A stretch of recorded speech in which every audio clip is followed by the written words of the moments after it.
आज की इस वीडियो में मैं आपको क्लास 12th के हिस्ट्री का चैप्टर नंबर 2 राजा किसान और नगर इसका मैं पार्ट 6 कराने वाला हूं। इससे पहले पार्ट 1 से लेके पार्ट 5 तक मैंने इस चैनल पर वीडियो को अपलोड कर दिया है। अगर आपने ना देखा हो तो वहां से जाकर आप देख सकते हो। तो स्टार्ट करते हैं वीडियो को। देखो, इस वीडियो में जो हम टॉपिक कवर करने वाले हैं वो है नगर और व्यापार। ठीक है, हम जो है देखो टाइम पीरियड की बात करें तो 600 ईसा पूर्व से लेकर 600 ईस्वी तक। ठीक है, इस हम टाइम पीरियड को देखने वाले हैं। तो हम ये देखने वाले हैं कि जो 600 ईसा पूर्व है इसके आसपास नगर किस प्रकार से विकसित हुए और व्यापार किस प्रकार से विकसित हुआ। ठीक है, और इनकी जो मतलब व्यवस्था थी वो किस प्रकार से चलती थी। तो देखो, देखते हैं, पहले हम देखते हैं नए नगरों को। ठीक है, कि इनका नगर का उद्भव किस प्रकार से हुआ। तो आप देखोगे तो 6ठी शताब्दी ईसा पूर्व, मतलब ये टाइम पीरियड, ठीक है, 6ठी शताब्दी ईसा पूर्व में अधिकांश जो नगर थे वो महाजनपदों की राजधानी हुआ करती थी। तो अभी हम महाजनपद पढ़ के आए हैं, तो उस इस टाइम पीरियड पर अधिकांश जो नगर थे उनकी राजधानी ही हुआ करती थी। और सभी जो नगर है वो संचार मार्ग, ये संचार मार्ग मतलब जो वहाँ से व्यापार होता था ये किनारे बसे होते थे। ठीक है, कहने का मतलब ये है, जैसे मान लेते हैं ये नदी है, ठीक है, तो नदियों के किनारे हो गया या कोई समुद्र के किनारे हो गया या फिर कोई व्यापारिक मार्ग है उसके किनारे हो गया, ये होता है संचार मार्ग। तो जो सभी नगर थे मुख्यतः संचार मार्गों के किनारे ही बसे थे। और उसमें से भी जब देखोगे तो आपको जो जल मार्ग है वहाँ पे आपको विशेष नगर देखने को मिलते हैं। जैसे देखो पाटलिपुत्र जैसे कुछ नगर जो है नदी मार्ग के किनारे बसे थे। इसके अलावा जो उज्जैनी है, उज्जैनी जैसे कुछ अन्य नगर हैं वो भूतल मार्गों के किनारे बसे थे। और पुहार पुहार जैसे जो नगर है वो समुद्र तट के किनारे बसे थे। ठीक है, ये 1 नंबर में भी पूछ सकता है, इसको याद रखना। इसके अलावा देखोगे तो मथुरा जैसे अनेक शहर जो हैं वो व्यावसायिक, सांस्कृतिक और राजनीतिक गतिविधियों के जीवंत केंद्र हुआ करते थे। तो इस प्रकार से हमने देखा नगरों के बारे में।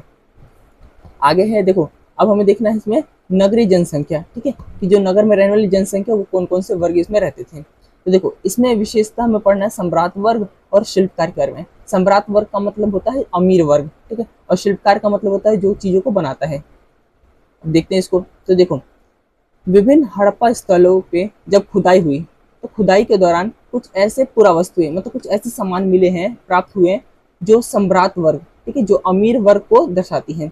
जब कहने का मतलब जो हड़प्पा स्थल है जब उनकी खुदाई की गई तो इन खुदाई के बाद कुछ ऐसे पुरावस्तुएं मिली यहाँ से जो कि दिखाती है कि उस टाइम पीरियड पर जो सम्राट वर्ग है वो अस्तित्व में था। ठीक है, इसमें उत्कृष्ट श्रेणी की मिट्टी के कटोरे, कहने का मतलब है जो जितने भी जो पुरावस्तु मिली है उसमें देखोगे तो आपको उत्कृष्ट श्रेणी मतलब अच्छी जो क्वालिटी की जो मिट्टी के जो कटोरे हैं और जो थाली है वो मिली है, जिन पर चमकदार कलई चढ़ी है।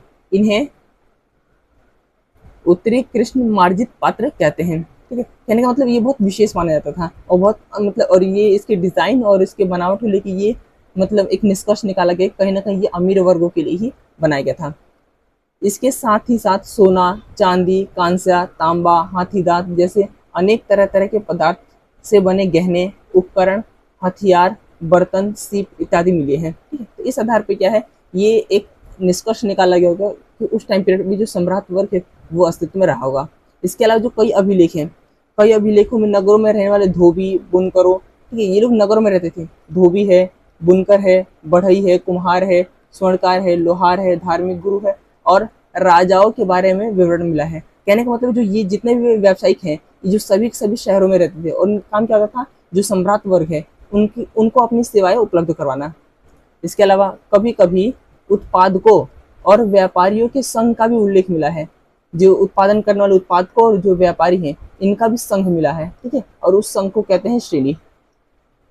तो जो शहरों में जो श्रेणी है वो किस चीज का था, तो उत्पादकों का श्रेणी था और व्यापारियों का श्रेणी था।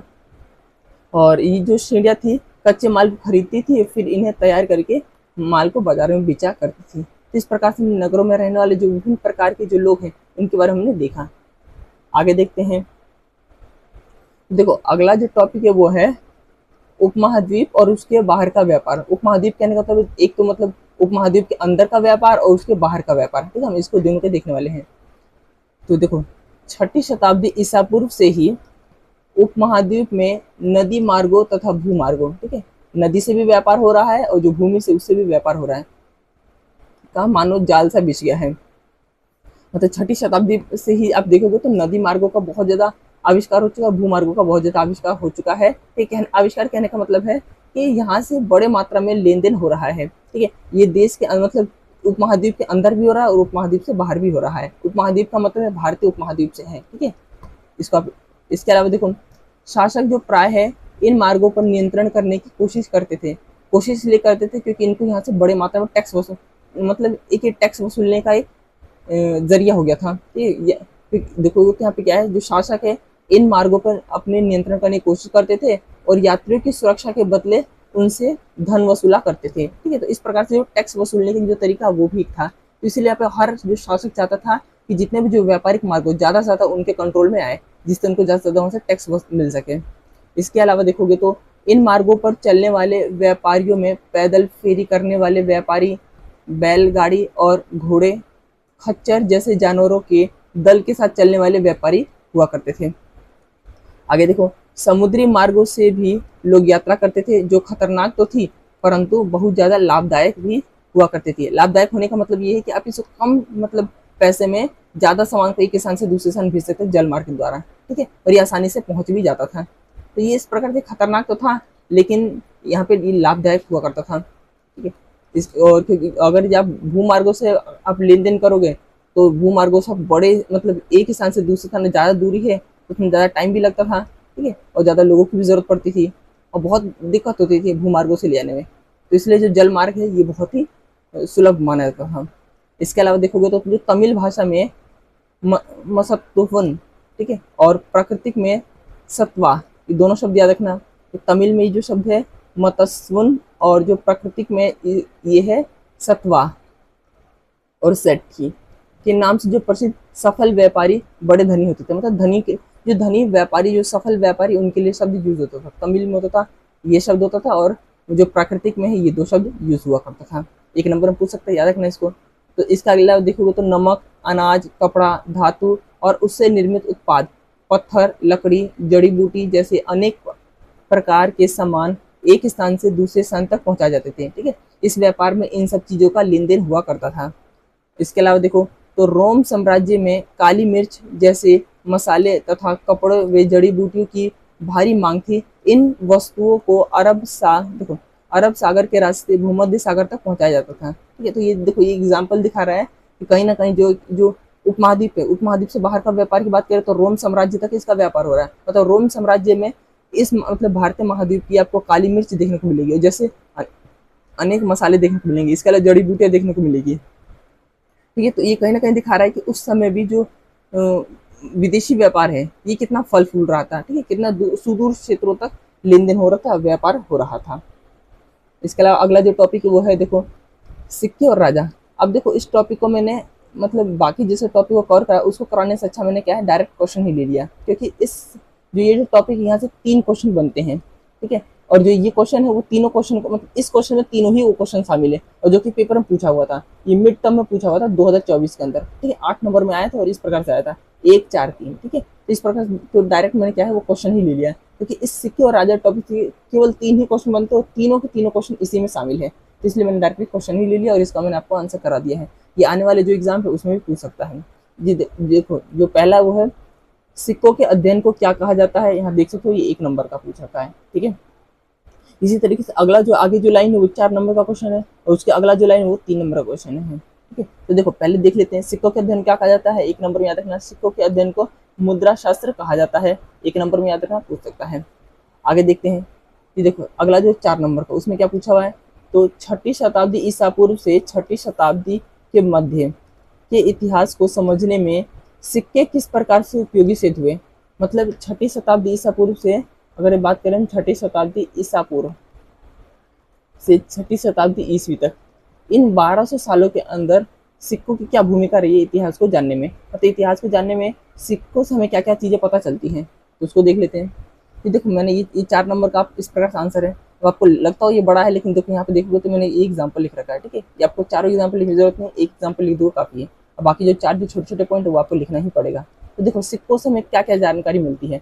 पहला तो मिलता है हमें शासकों के बारे में जानकारी मिलती है। जो शासक वर्ग है, जो राजवंश जो है, जिसका मतलब कि पहले कौन सा शासक है, फिर कौन सा शासक है, फिर कौन सा शासक है, इन प्रकार के जो शासक उनकी हमें जानकारी मिलती है पहले सिक्कों से। ठीक है, पहली चीज़ हमें ये पता चलती है। जैसे हम देखो सिक्कों पर बने जो प्रतीक हैं और जो चित्र हैं इनके माध्यम से शासकों के बारे में जानकारी मतलब जानने की कोशिश की जाती है। जो इतिहासकार हैं उस सिक्कों के बारे में, सिक्कों के अध्ययन करके ये चीज़ें जानने का प्रयास करते हैं। जैसे एग्जाम्पल के रूप में जो आहत सिक्के हैं, आहत सिक्के जो है उनको मौर्य साम्राज्य से जोड़ के दिखाया जाता है, मौर्य वंश जैसे राजवंशों से जोड़कर देखा जाता है। एक नंबर में पूछ सकता है, याद रखना। इसके अलावा देखो सिक्कों पर जो शासक की प्रतिमा, देखो कुछ ऐसे भी सिक्के हैं जिन पर शासक की प्रतिमा और नाम वाले सिक्के, सबसे पहले जो हिंदू यूनानी जो शासक हैं इनको भी याद रखना, ठीक है। सिक्कों पे अगर आहत सिक्के की बात करें तो वो मौर्य साम्राज्य से जोड़ के दिखाया जाता है। इसके अलावा सिक्कों पर शासकों की प्रतिमा और उसके नाम वाले जो सिक्के हैं वो हिंदू यूनानी शासकों ने जारी किया था, ठीक है, तो ये इनसे संबंधित है। इसके अलावा जो सोने के सिक्के हैं वो बड़े पैमाने पर, ठीक है, देखो बड़े पैमाने पर प्रथम शताब्दी ईसा पूर्व में कुषाण राजाओं ने जारी किए थे। जो सोने के सिक्के बड़े मात्रा में कुषाण राजाओं ने जारी किया था। इसके अलावा देखोगे तो जो तांबे के जो सिक्के हैं वो एक साम्राज्य है, एक गणराज्य है, देखो या कबीला है, वो है योद्धे, ठीक है। ये प्रथम शताब्दी ईस्वी के आसपास शासन कर रहा था। ये पंजाब हरियाणा वाले क्षेत्र में शासन कर रहा था, एक कबीला है, ठीक है, इसने जारी किया था। और ये तांबे के सिक्के हैं। तो इस प्रकार से सिक्कों के क्या है, शासकों के बारे में जानने का प्रयास किया जा रहा है। इसके अलावा क्या है, देखो आर्थिक समृद्धि का भी संकेत मिलता है सिक्कों से, जैसे सोने, तांबा और चांदी के सिक्कों की उपलब्धता। अब अगर एक क्षेत्र में सोने के सिक्के चल रहे हैं, तांबे के सिक्के चल रहे हैं, चांदी के सिक्के चल रहे हैं, इसका मतलब कहीं ना कहीं सोना, चांदी और जो तांबा है बड़े मात्रा में उपलब्ध था। और जो ये बड़े मात्रा में उपलब्धता है क्या दिखाती है कि उस टाइम पीरियड पे स्थिति कितनी अच्छी होगी, ठीक है, आर्थिक समृद्धि को दिखाता है। तो देखो उस समय की आर्थिक स्थिति और समृद्धि को दर्शाती है, क्योंकि कुषाण राजाओं ने बड़े पैमाने पर सोने के सिक्के को जारी किया। अब बड़े पैमाने में सोने के सिक्के जारी कर रहे हैं, इसका मतलब सोना बड़े पैमाने पर उपलब्ध था। अब सोना बड़े पैमाने पर उपलब्ध है, इसका मतलब आर्थिक समृद्धि उस समय बहुत ज्यादा थी, ठीक है। तो इस प्रकार से हमें आर्थिक समृद्धि का भी एक संकेत मिलता है सिक्कों के माध्यम से। अगला है व्यापार और वाणिज्य की जानकारी। व्यापार के बारे में भी जानकारी मिलता है। जैसे देखोगे तो दक्षिण भारत के अनेक जो स्थल हैं उनको बड़ी संख्या में रोमन सिक्के मिले हैं, ठीक है, जिससे ये स्पष्ट होता है कि उस समय भारत का जो विदेशी व्यापार सुदूर क्षेत्रों तक फैला हुआ था। अब अगर जो भारत के दक्षिण वाले हिस्से में रोमन साम्राज्य उसके सिक्के मिलते हैं, और भारत के और जो इसके अलावा जो दक्षिण भारत में जो सिक्के चलते थे वो सिक्के जो रोम में भी देखने को मिले हैं, तो दिखाता है कहीं ना कहीं जो व्यापार है वो सुदूर क्षेत्रों तक फैला हुआ था। सुदूर मतलब दूर दूर इलाकों तक फैला हुआ था, इसकी भी जानकारी मिलती है। इसके अलावा अगला है शहरीकरण के प्रमाण। इन सिक्कों से शहरीकरण के भी प्रमाण मिलते हैं। देखो जैसे जिन क्षेत्रों में बड़ी संख्या में सिक्के मिले हैं वहाँ व्यापारिक केंद्र और नगरों के विकास का भी अनुमान लगाया जा सकता है। तो इस प्रकार से सिक्कों से हमें इन सब चीज़ों की जानकारी मिलती है। आगे देखते हैं। देखो तो ये तो हमने कर लिया 4 ना। अगला जो है 3 नंबर में क्या क्वेश्चन पूछ रखा था, यहाँ से देखो, तथा 6ठी शताब्दी से सोने के सिक्के मिलना कम क्यों हो गए। 6ठी शताब्दी तक आते थे सोने के सिक्के मिलना कम क्यों हो गए, 3 नंबर में पूछ रखा है। इसका जो आंसर है वो देखो यहाँ पे। देखो अब इसके लिए अलग अलग इतिहासकारों ने अलग अलग बातें कही। कुछ इतिहासकारों का मानना है कि जो सोने के सिक्के 6ठी शताब्दी तक आते आते कम क्यों हो गए, तो कुछ इतिहासकार मानते हैं कि रोम साम्राज्य के पतन हो गया था, ठीक है। तो रोम साम्राज्य के पतन के बाद जो दूरवर्ती व्यापार है ये कम हो गया था। और जो दूरवर्ती व्यापार मतलब अब रोम साम्राज्य टूट गया तो इससे जो बड़े बड़े जो साम्राज्य हैं मतलब बाकी जो साम्राज्य वहाँ पे चीज़ें कुछ घट गई, ठीक है, यहाँ पे व्यापार कम हो गया जिससे सिक्के भी कम मिलने लगे। कुछ इतिहासकारों तो ऐसे मानते हैं। कुछ इतिहासकारों का मानना है कि इस काल में नए नगरों और व्यापार के नवीन तंत्रों का उदय हुआ, मतलब नए नए नगर उभरने लगे और व्यापार करने का नया तरीका उत्पन्न हो गया होगा, जिसके के कारण क्या है जो सिक्के हैं इसको विस्थापित कर दिया गया, ठीक है। इसके अलावा दूसरी चीज़ को यूज़ किया जाने लगा होगा। इसके अलावा कुछ इतिहासकारों का मानना है कि जो सिक्के हैं इन सिक्कों का प्रचलन तो था परंतु इसका किसी ने संग्रह करके नहीं रखा, और संग्रह करके नहीं रखा इसलिए क्या है सिक्के जो है कम मिलने लगे। तो इस प्रकार से अलग अलग इतिहासकार अलग अलग अपना मत देते हैं। देखो आज की वीडियो में हम इतना ही रखेंगे, और जो ये वीडियो था ये सेकंड लास्ट वीडियो था। इसके बाद एक वीडियो और आएगा जिसमें क्या होगा, मैं जो पूरा जो टॉपिक मतलब जो पूरा जो चैप्टर वो हो जाएगा कवर।